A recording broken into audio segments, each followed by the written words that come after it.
அனைவருக்கும் வணக்கம். அம்புலி 3D படம் ஒரு ஜாலியான சின்ன வயசுலலாம் வந்து அம்புலி மாமாவை காட்டி குழந்தைக்கு சோறு விட்டுவாங்க. அம்புலின்னா நிலான்னு உங்களுக்கு எல்லாம் தெரியும்.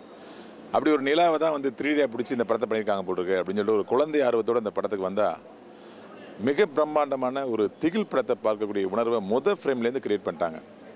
வழக்கமாக 3D படம் பார்த்திங்கன்னா ஏதாவது ஒரு 1-2 ப்ராப்பர்ட்டி 1-2 விஷயங்கள் தான் அப்படி கிட்டக்க வந்துட்டு போகும். ஆனால் படம் ஃபுல்லாக அப்படியே கண்ணு கிட்ட ஒரு அரேஞ்ச் டிஸ்டன்ஸில் நடக்கிற மாதிரி எல்லா ஷாட்டையும் கம்போஸ் பண்ணியிருக்காரு இந்த படத்தோட கேமராமேன் சதீஷ் சார். இந்த படம் 3D தானே ஒவ்வொரு அங்குலமாக அவங்க பண்ணியிருக்கிறது அவருடைய உழைப்பில் அழகாக தெரியுது. அப்புறம் இது ஒரு பேய் படமோ ஒரு சந்திரமுகி மாதிரி ஒரு இல்யூஷன் ஃபிலிமோ அப்படின்னு ஒவ்வொரு ஃப்ரேம்லேயும் ஒரு கேள்வி வந்துக்கிட்டே இருக்குது.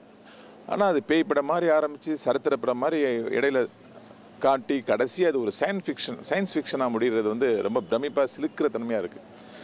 ஒரு சயின்ஸை இவ்வளோ அழகான ஒரு பேய் படத்தோடைய த்ரில்லரோடு கொண்டு போகும் அப்படின்னு இந்த படத்தோடைய இயக்குநர்கள் அழகாக ப்ரூவ் பண்ணியிருக்காங்க.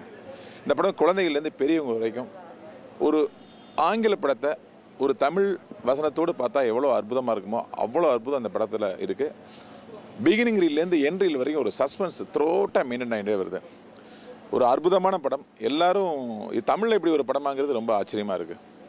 இந்த படத்தை இயக்குநர்களுக்கும் இதை தயாரித்த பிரம்மாண்டமான இந்த தயாரிப்பாளருக்கும் சக தொழில்நுட்ப கலைஞர்களுக்கும் என்னுடைய வாழ்த்துக்களையும். இந்த படம் மிகப்பெரிய வெற்றியடையும். மைடியர் குட்டிச்சாத்தானுக்கு அப்புறம் இந்த படம் வந்து 3Dயில் மிகப்பெரிய வெற்றியை கிட்டுங்கிறது எனக்கு அசைய முடியாத நம்பிக்கை இருக்குது. எல்லாரும் பார்த்து என்ஜாய் பண்ணுங்க.